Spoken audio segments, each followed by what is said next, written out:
శ్రీనివాస్ యాదవ్ గారు, సోదరుడు డాక్టర్ ఆంజనేయ గౌడ్ గారు, సోదరుడు వాసుదేవ్ రెడ్డి గారు అందరం కూడా కలిసి మన కోరుట్ల శాసనసభ్యులు సోదరుడు డాక్టర్ సంజయ్ గారు, బాల్కా సుమన్ గారు, మాజీ ఎంపీ గారు అందరం కూడా కలిసి పెద్దలు కేసీఆర్ గారు ముఖ్యంగా యూజీసీ యూనివర్సిటీ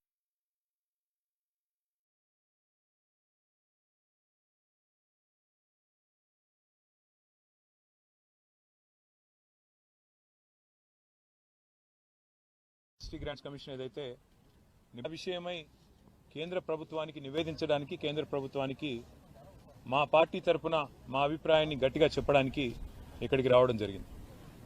విశ్వవిద్యాలయాలు భారతదేశంలో మొదటి నుంచి కూడా అత్యున్నత స్థాయిలో విద్యా ప్రమాణాలను పాటిస్తూ ఇవాళ ప్రపంచంలో మన పిల్లలు ఎక్కడున్నా కూడా పోటీ పడగలుగుతున్నారు అంటే దానికి కారణం వారికి అక్కడ లభించిన శిక్షణ, వారికి అందిన విజ్ఞానం, వారికి ఆనాటి నుంచి ఆ విశ్వవిద్యాలయాల్లో మరి రీసెర్చ్, డెవలప్మెంటు, పరిశోధన కార్యక్రమాలు ఏదైతే జరుగుతాయో వాటి నుంచి వచ్చిన ఫలాలు.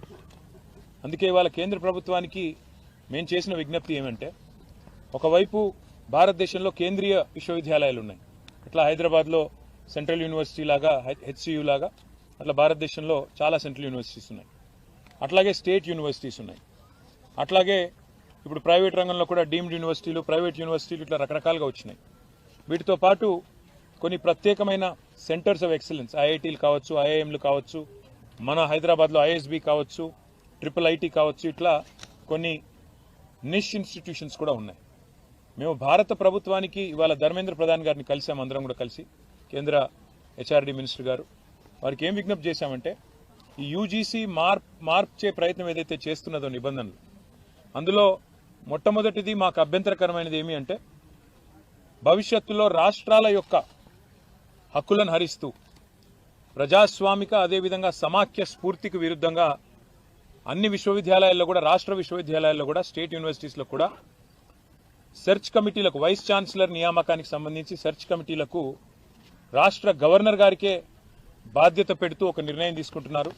ఇది ఎంతమాత్రం కరెక్ట్ కాదు. ఎందుకంటే ఇది సమాఖ్య స్ఫూర్తికి వ్యతిరేకం, ఫెడరల్ స్పిరిట్కి వ్యతిరేకం, అటానమీకి, ఇన్స్టిట్యూషనల్ అటానమీకి కూడా ఇది వ్యతిరేకం అని చెప్పి వారికి చాలా వివరంగా, దాదాపు అర్ధగంట సేపు వారితో మీటింగ్ జరిగింది. చాలా వివరంగా మేము వినోద్ కుమార్ గారు, సబితా గారి నేతృత్వంలో మా పార్టీ ఆఫీస్లో చాలామంది అకాడమిషియన్స్తో, చాలామంది విద్యార్థి సంఘాల నాయకులతో ఏదైతే సమావేశం జరిగిందో ఆ విషయాలన్నీ కూడా సావధానంగా వారికి వివరించి చెప్పాం.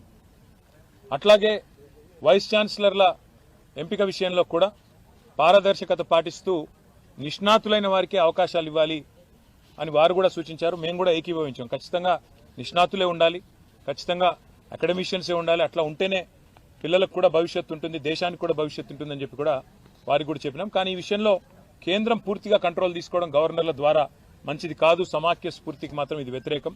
This is against federal spirit అని చెప్పి కూడా వారికి గట్టిగా ఖండితంగా చెప్పడం జరిగింది.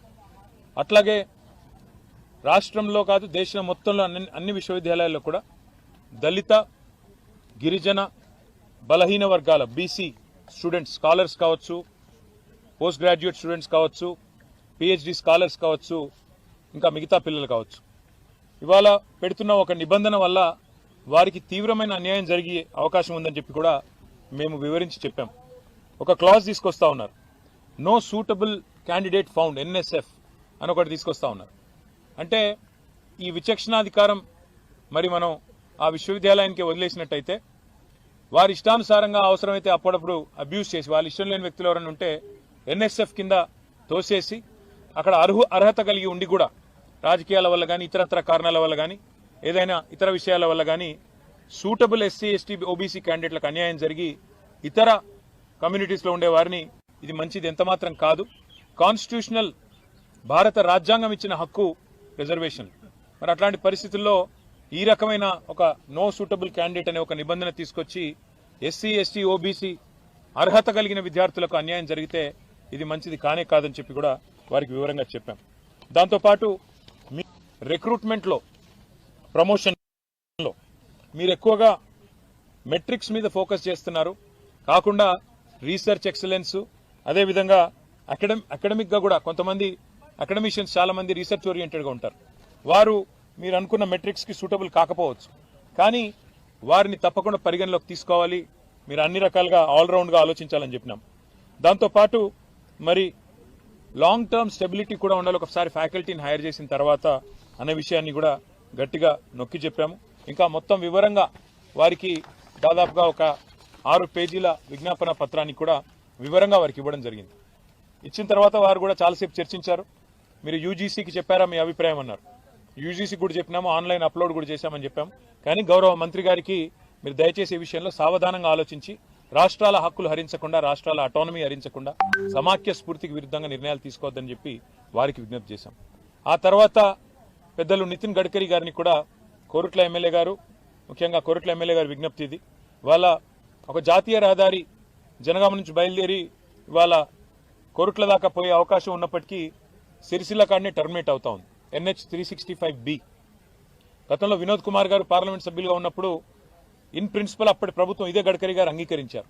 మరి ఇప్పుడు సిరిసిల్ల నుంచి కోరుట్ల దాకా పొడిగించినట్టయితే మార్గమధ్యంలో వేములవాడ ఉంది, జగిత్యాలలో కొండగట్ట ఆలయం ఉంది, పక్కనే ధరంపూర్లో లక్ష్మీనరసింహస్వామి ఆలయం ఉంది. ఇటు టెంపుల్ టూరిజంని కూడా ప్రమోట్ చేసినట్టు అవుతుంది. అదే మాదిరిగా కనెక్టివిటీ కూడా పెరుగుతుంది.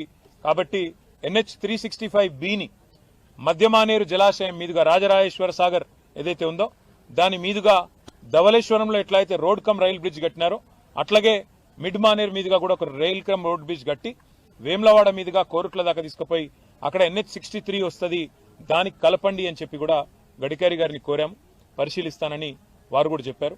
ఈ 2 కార్యక్రమాల తర్వాత మాకు ఈ 10 మంది శాసనసభ్యులు ఎవరైతే బీఆర్ఎస్ పార్టీ నుంచి పార్టీ మారి కాంగ్రెస్ లో చేరినారో వారి అనర్హత విషయంలో కూడా సుప్రీంకోర్టు మొన్ననే నోటీసులు ఇచ్చిన విషయం మీకు తెలుసు. మళ్ళీ ఇప్పుడు విచారణకు కూడా డేట్ ఇచ్చిన విషయం కూడా మీకు తెలుసు. ఆ విషయంలో కూడా ఇప్పుడు మా పార్టీ యొక్క నాయకుల బృందం మా న్యాయవాదులను కూడా కలుస్తున్నాము. కలిసి దీన్ని ఇంకా స్పీడప్ చేయడానికి ఏం మార్గాలు ఉన్నాయి, ఏ రకంగా ఈ పార్టీ మారిన వారి మీద వేటు పడాలి, ఉప ఎన్నికలు రావాలని ప్రజలు కోరుకుంటున్నారు, ఆ విషయంలో కూడా తప్పకుండా పార్టీ పరంగా కూడా ఫాలో అప్ చేస్తాము. ఈ 3 కార్యక్రమాలు ఇవాళ వీటి కోసమే వచ్చాం. తర్వాత సాయంకాలం తిరిగి హైదరాబాద్కి వెళ్ళిపోతున్నాం. మీడియాలో చూశాను నేను 3 రోజులు ఇక్కడే ఉంటున్నానని, నాకే తెలియదు. సాయంత్రం ఫ్లైట్ బుక్ అయి ఉంది కాబట్టి బయలుదేరి వెళ్ళిపోతున్నాను. థ్యాంక్ యూ అన్న.